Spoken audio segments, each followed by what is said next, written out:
जय हिंद। मैं हूं आपके साथ हर्ष भारद्वाज। श्रेष्ठ भारत देख रहे हैं आप। सबसे पहले आपको गणतंत्र दिवस की बहुत बहुत शुभकामनाएं। दरअसल 75वें गणतंत्र दिवस के अवसर पर आत्मनिर्भर भारत की झलक ने साबित कर दिया है कि रक्षा क्षेत्र में कैसे भारत आगे बढ़ रहा है। रक्षा क्षेत्र में आत्मनिर्भरता के साथ ही नई टेक्नोलॉजी को भी बढ़ावा दिया गया और हर तरह से सेनाओं को मजबूत करने का काम किया गया, जो गणतंत्र दिवस की परेड में भी देखने को मिला। बीते 10 सालों में समय बदला है और इसी बदलाव के चलते भारत की बढ़ती ताकत को दुनिया देख रही है और आज गणतंत्र दिवस की परेड में भी भारत की वही ताकत देखने को मिली है। और इसी पर हम बातचीत करेंगे क्योंकि खास मेहमान इस वक्त मेरे साथ जुड़े हुए हैं। सबसे पहले उनका श्रेष्ठ भारत पर स्वागत करेंगे और उसके बाद इस पर चर्चा करेंगे कि भारत कितना ताकतवर बन रहा है और आगे आने वाले समय में कितनी ताकत बढ़ेगी भारत की और भारत कितना शक्तिवान होने जा रहा है। तो तीनों मेहमानों का स्वागत करते हैं। सबसे पहले टीपी त्यागी जी, आपका बहुत बहुत स्वागत। गणतंत्र दिवस की शुभकामनाएं आपको। श्रेष्ठ भारत पर आपने समय निकाला। हमारे भूषण दीवान जी, आपको भी गणतंत्र दिवस की सबसे पहले शुभकामनाएं। स्वागत, आपने समय निकाला श्रेष्ठ भारत के लिए।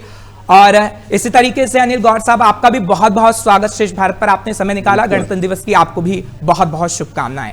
टीपी त्यागी साहब, मैं आपके पास सबसे पहले आता हूं क्योंकि जो गणतंत्र दिवस की परेड होती है गर्व महसूस कराती है जब ताकत भारत की दिखती है। और इस बात जो आत्मनिर्भर की तस्वीर हमने देखी है वाकई शानदार है और इस शानदार तस्वीर को देखकर किसको गर्व नहीं होगा सर। कितनी तैयारी हमारी रही जिसके लिए हमने देखा कि हमने तैयारी भी की, काम भी किया और आज ये तस्वीर। टीपी त्यागी सर। जी बिल्कुल ठीक कह रहे हैं आप।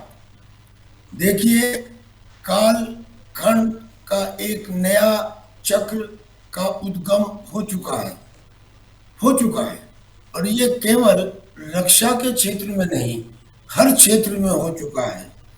जो लोग हिंदुस्तान के खिलाफ ये समझते थे कि ये सपेरों का देश है या ये आपस में एक दूसरे के खिलाफ आवाज उठाते रहने वाले लोगों का देश है, या ये एक गरीब देश है, या ये एक बैठी हुई बत्तख है, यानी कि सॉफ्ट टारगेट है, कोई भी आए और इसे डिस्टेबलाइज कर दे, अब उन सब के ऊपर विराम पड़ चुका है।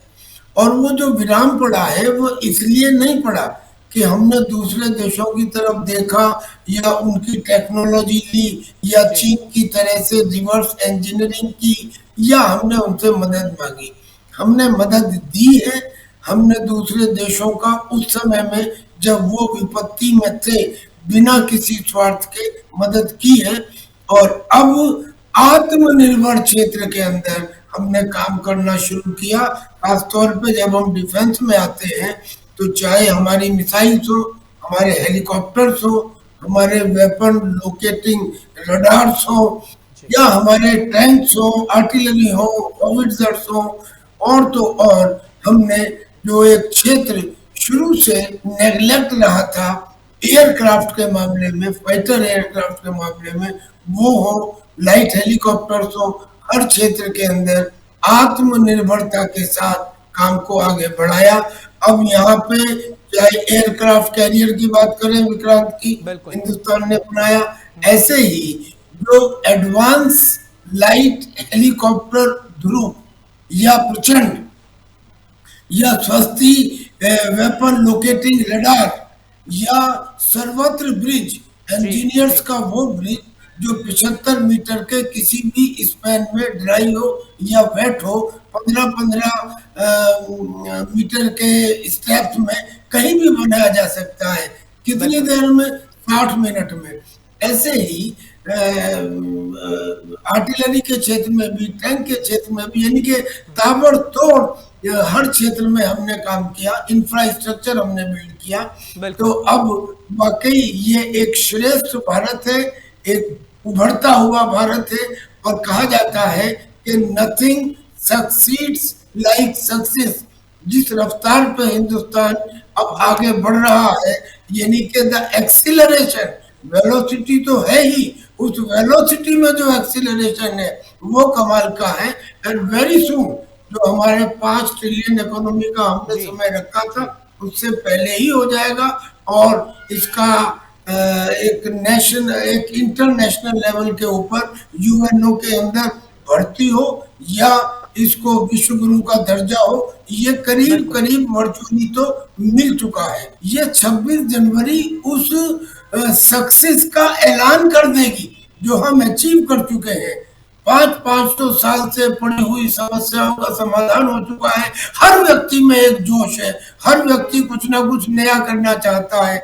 और जब 150 करोड़ 140-50 करोड़ का पूरा इतना बड़ा देश ये काम करेगा तो फिर सफलता को इस हिसाब से नहीं रखा जाता कि पिछले 10 साल में इतनी हुई थी तो अगले 10 साल में इतनी दुगनी हो जाएगी। वो हर साल में दुगनी होगी, यानी कि एक्सीलरेशन बहुत ज्यादा बढ़ा हुआ है।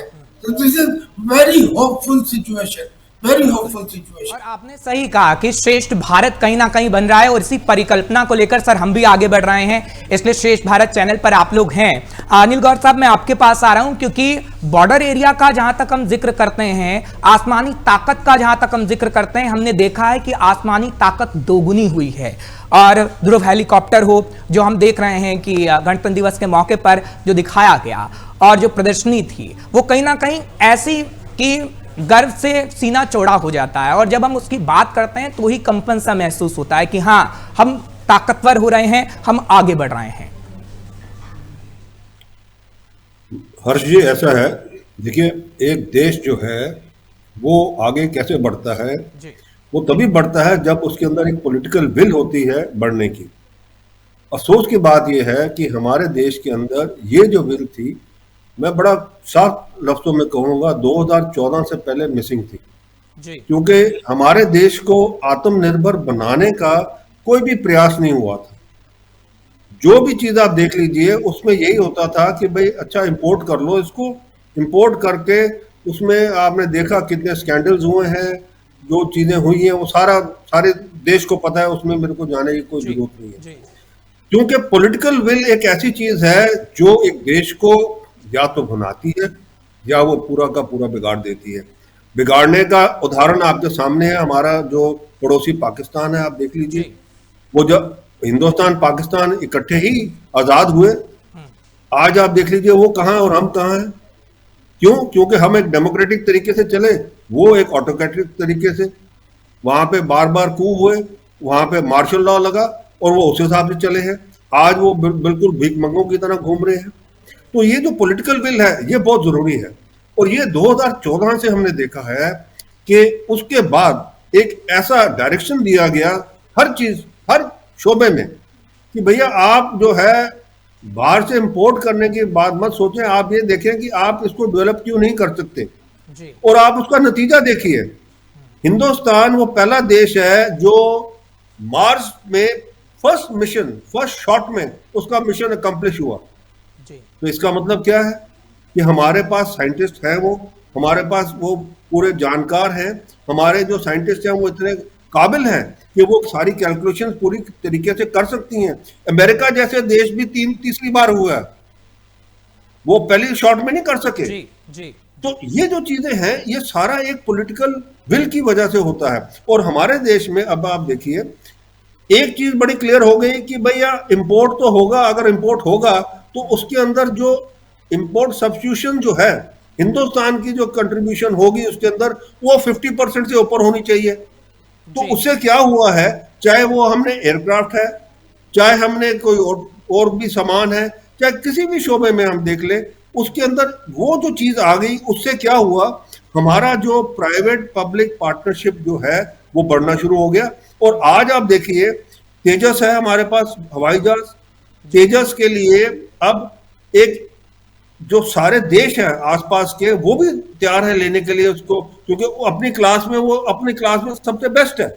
उसी हिसाब से हमारी ब्रह्मोस मिसाइल है, उसी हिसाब से हमारी दूसरी मिसाइल्स है, उसी हिसाब से हमारा अभी जो हमने जो अपना जो एक जो आकाश जो सिस्टम बनाया है वो पूरा टेस्ट हो गया है और वो उसके अंदर पूरा खरा उतरा है यूजर ट्रायल के अंदर कि भैया जो एक जो जहाज है वो उसको वो 100 मीटर की ऊंचाई के ऊपर भी इमीडिएटली उसको फायर उड़ा सकता है। और एक ही जो मोबाइल यूनिट है उसका जो मिसाइल यूनिट है उससे 4 टारगेट सिमल्टेनियसली एंगेज हो सकते हैं। बिल्कुल तो ये जो चीजें हैं ये सारी इसीलिए हुई हैं क्योंकि एक डायरेक्शन चला गया सबको, और सबको पता लग गया है कि भाई देखिए अब हमने परफॉर्म करना है, हम परफॉर्म करेंगे तो हमारा जो है कार्रवाई आगे चलेगी, नहीं परफॉर्म करेंगे तो उसकी हमें खमियाजा भुगतना पड़ेगा। एक दूसरा, फंडिंग जो है वो पूरी की पूरी बड़ी लिबरल हुई है। आप देखिए, चाहे वो इंफ्रास्ट्रक्चर है, चाहे रोड इंफ्रास्ट्रक्चर है, चाहे रेल इंफ्रास्ट्रक्चर है, चाहे डिफेंस इंफ्रास्ट्रक्चर है, कोई भी आप देख लीजिए, उसके अंदर फंडिंग जो है बड़ी लिबरल हुई है। क्योंकि जो पैसा आया है, जो पहले कहीं इधर उधर जाता था, वो सारा का सारा अब जो है देश के अंदर लग रहा है, आपके सामने है, और उसी का आप नतीजा देख लीजिए। आपके पास इतने बड़े बड़े पुल बन रहे हैं, आपका रोड नेटवर्क जो है इतना बड़ा हो गया है, आपके पास रेल नेटवर्क इतना बड़ा हो गया, और सबसे बड़ी बात देखिए, हमारे जो सेकंड एयरक्राफ्ट कैरियर है, जो हिंदुस्तान का तो फर्स्ट एयरक्राफ्ट कैरियर वो तो हो गया, पर अब थर्ड एयरक्राफ्ट कैरियर जो इन फ्लीट के अंदर है वो भी तैयार होने के लिए उसका जो है वो अप्रूवल हो गया है। मतलब कि हिंदुस्तान का सेकंड एयरक्राफ्ट कैरियर जो मैन्युफैक्चर होगा हिंदुस्तान के अंदर, वो भी उसका अप्रूवल हो गया। इसका मतलब हमारे पास आने वाले दिनों में 3 एयरक्राफ्ट कैरियर होंगे। तो हमारा जो इंडियन ओशन रीजन है उसकी जो सुरक्षा के लिए वो पूरा का पूरा ध्यान रखा जा रहा है। तो ये बहुत, मैं कहूँगा, एक अहम चीज होती है कि हमारे को एक जो डायरेक्शन है, जो ऊपर की जो हमारी लीडरशिप है, उसकी डायरेक्शन बहुत जरूरी होती है। और आप देखिए, एक और चीज मैं बताऊं, अभी इसी गणतंत्र दिवस के लिए जो बाइडेन को इनवाइट किया था और उसने रिफ्यूज कर दिया, क्योंकि उनका एक वो जो कंट्रोवर्सी उठी थी वो कैनेडियन प्राइम मिनिस्टर ट्रूडो के बयान से, उन्होंने रिफ्यूज कर दिया। पर फ्रांस का जो प्राइम मिनिस्टर है वो इमीडिएटली तैयार हो गए, और फ्रांस के साथ में हमारे इतने एग्रीमेंट हो रहे हैं हमारे रक्षा क्षेत्र में, दूसरे क्षेत्रों में, कि हम उनसे जो है मिलके, वो हमारे साथ मिलके एक नए दौर की चीजें हम तैयार करेंगे। तो ये चीजें जो है ये देखने वाली बात है, और इसके लिए मैं कहूंगा श्रेय सारा का सारा इस गवर्नमेंट पे जाता है, हमारे प्राइम मिनिस्टर मोदी जी के ऊपर। सही कह रहे हैं आप, क्योंकि जो डायरेक्शन, हाँ, पहले जो डायरेक्शन था वो किसी और साइड में था, लेकिन अब जो डायरेक्शन आया वो हम देख रहे हैं कि थोड़ा बदला है। क्योंकि एक एग्जांपल मैं देता हूं, कमांडर भूषण दीवान साहब, इसका जवाब मैं आपसे लेना चाहूंगा, क्योंकि एक दौर था सर जब हम होवित्जर तोपों का निर्माण करते थे, दूसरे देशों को देते थे, लेकिन डायरेक्शन किसी और साइड में चला गया। फिर हमने देखा कि इग्नोर कहीं ना कहीं रक्षा क्षेत्र को कर दिया गया, हम सबसे बड़े आयातक के तौर पर जाने लगे, लेकिन अब निर्यातक के तौर पर हम जाने जाते हैं। क्या ये बदलाव, क्या ये समय जो हमने देखा है वो आसानी से नहीं आया है, और जिस डायरेक्शन की बात गौड़ साहब कर रहे हैं वो डायरेक्शन आप भी समझते हैं कि हाँ, डायरेक्शन दी गई तब ये दिशा इस साइड आई है? धन्यवाद हर्ष जी। पहले तो हमारे सब के चैनल के दर्शकों को 26 जनवरी की शुभकामनाएं। क्या चाह रहा हूं, 75 साल हम हो गए गणतंत्र बने हुए, हमने बहुत कुछ पाया है और बहुत और पाना है। कारण हम चीज को अच्छा दुनिया की बात। सर, ऑडियो में थोड़ा सा प्रॉब्लम हो रहा है, मैं दरअसल अपनी टीम से चेक करवा रहा हूं। मैं आपके पास लौट रहा हूं, तुरंत लौट रहा हूं। मैं आपके पास आ रहा हूं टीपी त्यागी सर। क्या वाकई ये सवाल जो मैंने कमांडर भूषण दीवान से किया और जो वो बता रहे थे, आप इसको ही क्या आगे करेंगे? क्योंकि हमने देखा है कि डायरेक्शन जब चेंज हुआ तो कहीं ना कहीं बदलाव देखने को मिला। डायरेक्शन में ऐसा नहीं है कि एक आदमी ने डायरेक्शन दे दी और सारा काम उसने कर लिया। ये उसकी वजह से प्रारंभ हुआ, लेकिन हर आदमी ने अपना योगदान दिया। अब जैसे आपने ध्रुव हेलीकॉप्टर की बात की थी, तो हमारे यहाँ जो लाइट हेलीकॉप्टर थे वो लाइट नाम के तो थे, जैसे प्रचंड है, मगर वो वजनी थे। तो सवाल आया कि हमको एक ऐसा हेलीकॉप्टर बनाना है जिसे हम एडवांस लाइट हेलीकॉप्टर कहेंगे। तो ये हालांकि बहुत पुराने से चला हुआ है, लेकिन पुराने से चले होने के बावजूद, हालांकि जब वो पोखरण के टेस्ट में पाबंदियां लग गई थी तो इसका मैन्युफैक्चरिंग डिले हो गया। 2002 से ये शुरू हुआ, पर उसके बावजूद भी इसमें एक्सीडेंट होने लगे, और जब एक्सीडेंट होने लगे तो एक नहीं, दो नहीं, 20 एक्सीडेंट हुए। वो एक्सीडेंट होने के बाद में काबिलियत कहाँ आती है? काबिलियत ये आती है कि इस हेलीकॉप्टर में जो कार्बन की कंपोजिट कार्बन की इसका फाइबर की बॉडी थी, उस बॉडी की वजह से इसका वेट तो आधा हो गया, लेकिन मेटलर्जी में कुछ कमी थी। अब ब्यूटी ये है कि उस कमी का पता लगाया, उस कमी को रिजॉल्व किया। रिजॉल्व करने के बाद में आज उस हेलीकॉप्टर को, जो बेसिकली इंटेलिजेंस, रिकॉग्नाइजेंस या सर्विलेंस के लिए था, आज उसमें तरह तरह के हथियार फिट कर दिए गए, उसमें air to air missile fit कर दी गई, उसमें एंटी आर्मर वेपन फिट कर दिए गए, उसमें टर्रेट गन फिट कर दी गई, उसमें रॉकेट लॉन्च करने की कैपेबिलिटी कर दी गई। यानी कि हमने उस जुनून को, एक ही एग्जांपल में ले रहा हूँ, यूं तो हमारे यहाँ जो मिसाइल्स हैं वो मिसाइल्स की भी एक अपना अलग फील्ड है, यानी कि चाहे उसमें पृथ्वी हो, अग्नि हो, आकाश हो, त्रिशूल हो, नाग हो, वो मिसाइल्स ऐसे ही, ये हेलीकॉप्टर्स ऐसे ही।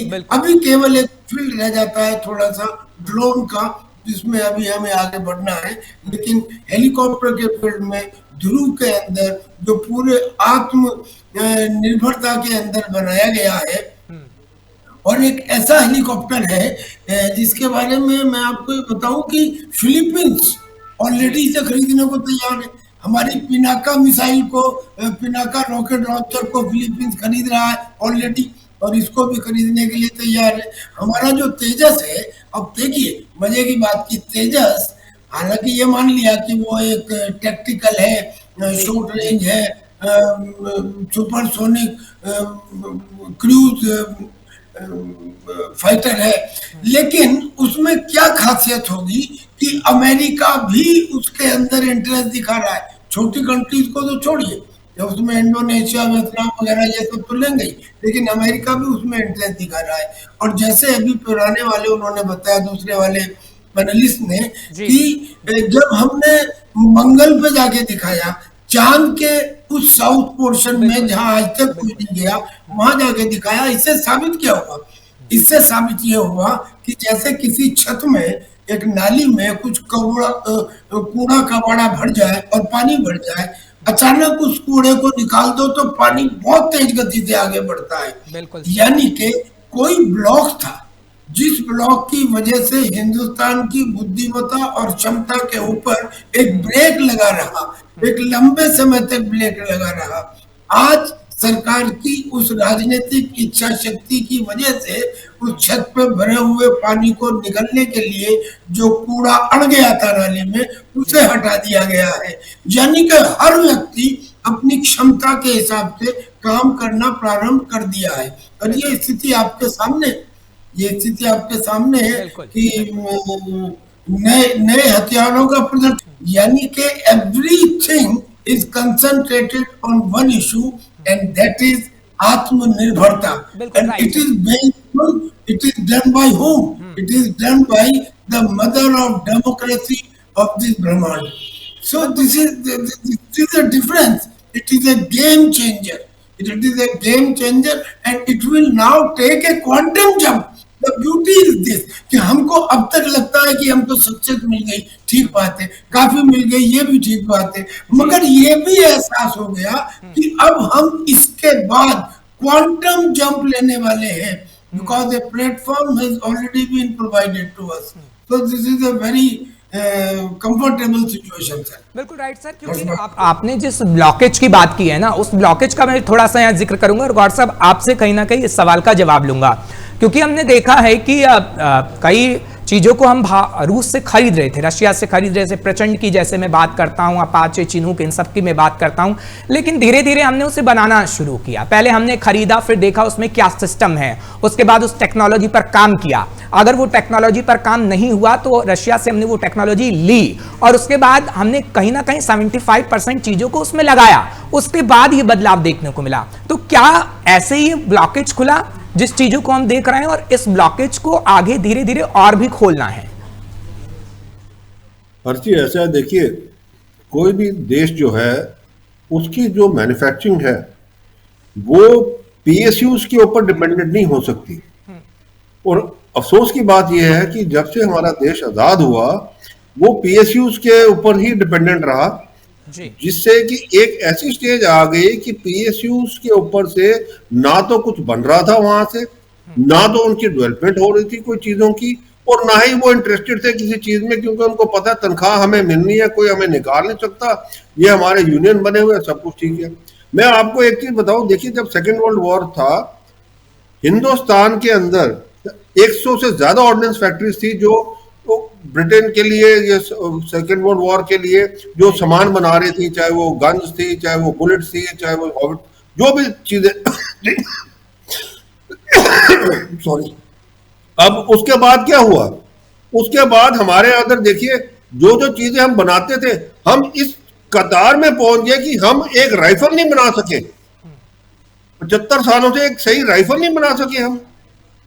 तो ये जो चीजें हैं, देखिए ये ब्लॉकेट की बात, ये है माइंडसेट की ब्लॉकेट मैं कहूंगा। ये कोई, मैं थोड़ा सा त्यागी साहब से थोड़ा सा इसमें मुत्तफिक नहीं रहूंगा, मैं माइंडसेट की ब्लॉकेट की बात करूंगा। ये जो कचरा था ये माइंडसेट था, माइंडसेट के अंदर था, ये बहुत जरूरी था इसको साफ करना, और जब ये साफ हुआ है तब जाके ये सारी चीजें हुई हैं। आप देखिए आज कोई भी चीज जो है वो बड़े क्लियर इंस्ट्रक्शंस हैं कि वो इंपोर्ट नहीं होगी, अगर इंपोर्ट होगी उसके अंदर 60% जो है इनिशियली, और उसके बाद 75% और उसके बाद 90% जो है हिंदुस्तान का उसके अंदर योगदान होगा। मैन्युफैक्चरिंग कैपेबिलिटी जो है वो हिंदुस्तान के अंदर बेस होगा। आप देख लीजिए, चाहे वो हवाई जहाज है, रफाल लिए हैं, चाहे अभी जो आपके सामने ये जो एयरबस ने जो अभी बनाया है इसके साथ में, टाटा के साथ में जो उन्होंने, वो उसके अंदर वो भी इधर मैन्युफैक्चर हो रहे हैं। अब वो मैन्युफैक्चर कैसे हो रहे हैं, सिर्फ हिंदुस्तान एरोनॉटिक लिमिटेड नहीं कर सकती थी, ये प्राइवेट सेक्टर जो खुला है, जब ये गवर्नमेंट आई है उन्होंने पॉलिसी सारी बदली है, उन्होंने प्राइवेट सेक्टर को इन्वॉल्व किया इसके अंदर, क्योंकि बिना प्राइवेट सेक्टर के ये नहीं हो सकता था। आज आप देखिए आपका जो हॉविट्जर बन रहे हैं, या आपके दूसरे जो ये जो सॉरी जो ये ट्रैक माउंटेड आपके हॉविट्जर्स हैं और सारे जो है, ये कौन बना रहा है? ये एल&टी बना रही है, या ये टाटा बना रहे हैं, या ये महिंद्रा बना रहे हैं। ये सिर्फ एक पीएसयू नहीं बना रहा, और इसी से जो है ये सारा एक बदलाव आया है। टेक्नोलॉजी जो है, मेटलर्जी जो है, मेटलर्जी कहाँ बन रही है? मेटलर्जी बन रही है जो हिंदुस्तान की प्राइवेट फर्म्स हैं, प्राइवेट मेटलर्जी जो है, जो मेटलर्जी यूनिट्स हैं उसके अंदर बन रही है, और वो एज पर स्पेसिफिकेशन बना रहे हैं। आज तकरीबन हजारों से ज्यादा कंपोनेंट्स जो हैं वो प्राइवेट सेक्टर बनाता है। अभी डिफेंस एक्सपो लगा था, आपने देखना था, उसके अंदर प्राइवेट सेक्टर कितना बढ़ गया हुआ है। इसके अंदर पीएसयूज तो दिखते ही नहीं है, और तभी जाके ये सारी बातें हुई हैं। क्योंकि देखिए हमने अभी तक, मैं तो बड़ा क्लियर हूं इसके अंदर मसले के अंदर, कि हमने अभी तक इंपोर्टेड चीजें ली और उसको हमने अपने तरीके से मॉडिफाई करने की कोशिश की और चला लिया। मैन्युफैक्चरिंग का किसी ने सोचा ही नहीं आगे। हमने, मैं अब आपको देखिए थोड़ा और पीछे ले जाता हूं, आप देखिए हमने टैंक जब आए तो हमने विजंता लिया, अब विजंता हमारा कितने सालों से लगा रहा उसके अंदर अपनी, पर अब देखिए लाइट टैंक जो है वो देखिए 6 महीने के अंदर तैयार हो गया है, जो लद्दाख के अंदर डिप्लॉय होगा। वो किसने किया है? वो प्राइवेट सेक्टर ने किया है, पीएसयू ने नहीं किया, अवार्डी फैक्ट्री ने नहीं किया, वो प्राइवेट सेक्टर ने किया है, और उन्होंने तैयार करके वो सामने रख दिया, ये लो जी उसके ट्रायल्स कर लो आप। तो ये जो चीज है ये बहुत जरूरी था हमारे देश को उस तरीके से एक दिशा देना कि भाई प्राइवेट सेक्टर की इन्वॉल्वमेंट करना इसके अंदर, चाहे वो डिफेंस मैन्युफैक्चरिंग हो, चाहे वो दूसरी मैन्युफैक्चरिंग हो, चाहे वो इंफ्रास्ट्रक्चर डेवलपमेंट हो, उसके अंदर करना। और ये जो सबसे बड़ी चीज है ये 2014 के बाद हुई है। और आज आप देखिए स्पेस एक्सप्लोरेशन में कितना बड़ा बदलाव हुआ है, उसके अंदर आप देखिए कितनी प्राइवेट कंपनीज इन्वॉल्व हैं उसके अंदर। उस दिन आप देखिए जो हमारे डॉक्टर जितेंद्र सिंह जी हैं जो MOS हैं इसके स्पेस एंड टेक्नोलॉजी के, वो क्या बता रहे थे कि कितनी कंपनीज हैं, हजारों कंपनीज हैं जो इसके अंदर इस्तेमाल कर रही है। नैनो सैटेलाइट्स बना रहे हैं, वो नैनो सैटेलाइट बना के भेज रहे हैं, और यहां तक कि कॉलेजेस में भी, IITs में वो बना के सॉरी अलग अलग जो है एक्सपेरिमेंट्स के लिए भेज रहे हैं। तो ये पहले नहीं ना था।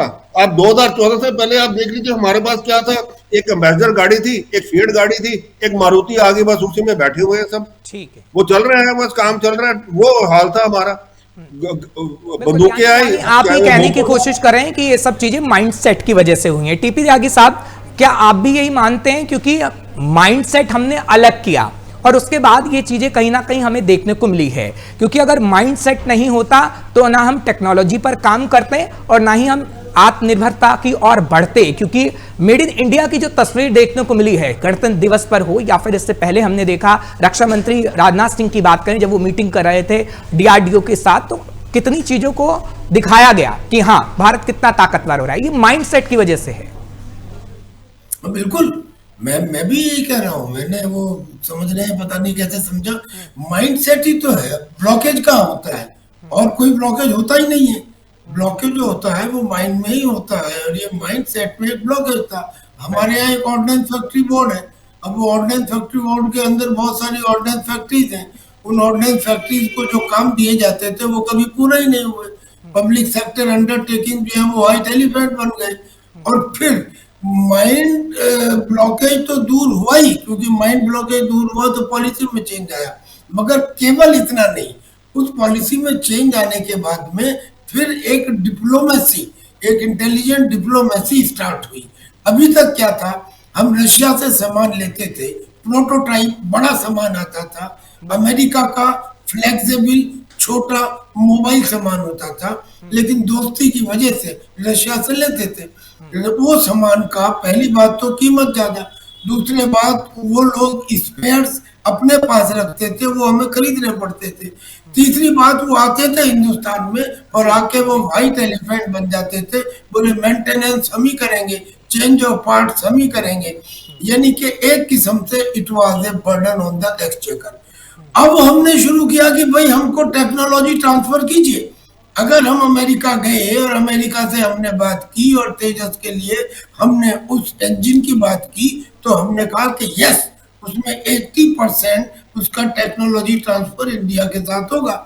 अगर हमने रशिया के साथ में 2030 तक के लिए मिलिट्री टू मिलिट्री कॉपरेशन का एग्रीमेंट किया, तो हमने कहा कि अगर T-40 अर्माटा टैंक बनेगा तो वो इंडिया में बनेगा, टेक्नोलॉजी ट्रांसफर के साथ बनेगा। असॉल्ट राइफल बनेगी तो टेक्नोलॉजी ट्रांसफर के साथ बनेगी। अब इमेजिन कीजिए, हमारे पास रशियन टेक्नोलॉजी भी है जो एक प्रोटोटाइप यानी कि सॉलिड चीजों की टेक्नोलॉजी है। हमारे पास अमेरिकन टेक्नोलॉजी भी है जो छोटी मोबाइल और फ्लेक्सिबल चीजों की टेक्नोलॉजी है। और हमारे पास अकल भी है कि हम इन दोनों टेक्नोलॉजीज में फ्यूजन कैसे करें। और जब फ्यूजन करने की अकल है तो फिर हम उसे इनोवेट भी कर सकते हैं। और इनोवेट कर सकते हैं तो इसलिए हमने ध्रुव हेलीकॉप्टर का वजन और हेलीकॉप्टरों के मुकाबले आधा कर दिया। काम तो वही कर रहा जो वेपन लोकेटिंग रडार से सस्ती है ना। ये रडार में के अंदर भी हमने कुछ स्पेशल चीजें दी सर। इसमें ये रडार इसलिए होता है कि हमको ये पता लग जाए कि दुश्मन का आर्टिलरी फायर आया कहां से, और उसको पता लगाने के लिए इस रडार को इस्तेमाल करते हैं। यानी it gives you an idea of the incoming attack. और अगर इनकमिंग अटैक का आइडिया आपको मिल जाता है तो you can find out ways either to deflect it or to finish it. तो उसके लिए हमने स्पूफर शायद उनको बोलते हैं, यानी दो तरह के लिंक होते हैं इन हथियारों में। एक लिंक होता है जो सैटेलाइट से कंट्रोल होता है और एक लिंक होता है जो हैंडलर से कंट्रोल होता है। अगर हम सैटेलाइट वाले लिंक को तोड़ दें तो फिर आने वाला वेपन अपनी दिशा बदल जाता है, कहीं और जा गिरता है। और अगर हम हैंडलर वाले लिंक को तोड़ दें तो वो क्रैश हो जाता है। ये दोनों तरह की कैपेबिलिटी हमने डेवलप की। तो अब ऐसे ही ये लोकेटिंग रडार को छोड़िए, जो ये पिनाका है रॉकेट लॉन्चर, अब आप कमाल कीजिए, एक 4 सेकंड में एक रॉकेट दाग सकता है। और मजे की बात यह कि इसकी स्पीड 1.6 किलोमीटर पर सेकंड, 1.6 किलोमीटर पर सेकंड। 1 सेकंड में इतनी तेज चलती है कि आप इसको रोक नहीं सकते हो रॉकेट लॉन्चर से। और बिल्कुल। 100 kg का वजन एक बार हेड वो ले जा सकता है और डाल सकता है। यानी कि हमने डिफेंसिव कैपेबिलिटी, ऑफेंसिव कैपेबिलिटी, जो पानी के अंदर, हवा के अंदर, जमीन में, सभी जगह पैदा की। अब कुछ छोटी मोटी प्रॉब्लम जो हमेशा रहती है, बल्कि ये एक बड़ी प्रॉब्लम है जो मालदीव वाली हमको डिफेंस में और खासतौर पे इंडियन ओशन में फेस करनी पड़ रही है, but we will find out the solution to that also. बिल्कुल सर, क्योंकि यही तो बदलाव है ना, इन चीजों पर हमने काम किया है, तभी तो विदेश मंत्री एस जयशंकर जब अमेरिका जाते हैं तब भी वो आंख दिखाते हैं सर। पहले ऐसा नहीं होता था और अब तस्वीर बदली है और इस बदली तस्वीर को और बदलना है। आप दोनों का बहुत बहुत शुक्रिया। टीपी त्यागी सर, आपका बहुत बहुत शुक्रिया श्रेष्ठ भारत को आपने समय दिया। अनिल गौर सर, आपका भी बहुत बहुत शुक्रिया, आपने गणतंत्र दिवस के मौके पर हमें समय दिया। फिलहाल हम फिर मुलाकात करेंगे, फिर चर्चा करेंगे। बहुत बहुत शुक्रिया आप दोनों का। तो हमने देखा किस तरीके से रक्षा विशेषज्ञ ये बता रहे थे कि भारत श्रेष्ठ बन रहा है और श्रेष्ठ भारत की परिकल्पना जब होती है तो वाकई भारत जब मजबूत बनता है तो तस्वीर बिल्कुल अलग होती है। और गणतंत्र दिवस के मौके पर जब ये तस्वीर आपने देखी तो गर्व से सीना चौड़ा आपका भी हुआ होगा, और हो भी क्यों ना, क्योंकि ये भारत है और भारत और मजबूत होगा आगे आने वाले समय में, जिसकी तस्वीर श्रेष्ठ भारत आपको जरूर दिखाएगा। एक बार फिर गणतंत्र दिवस की आपको बहुत बहुत शुभकामनाएं। मुझे इजाजत दीजिएगा। देश दुनिया की तमाम खबरों के लिए आप देखते रहिए श्रेष्ठ भारत।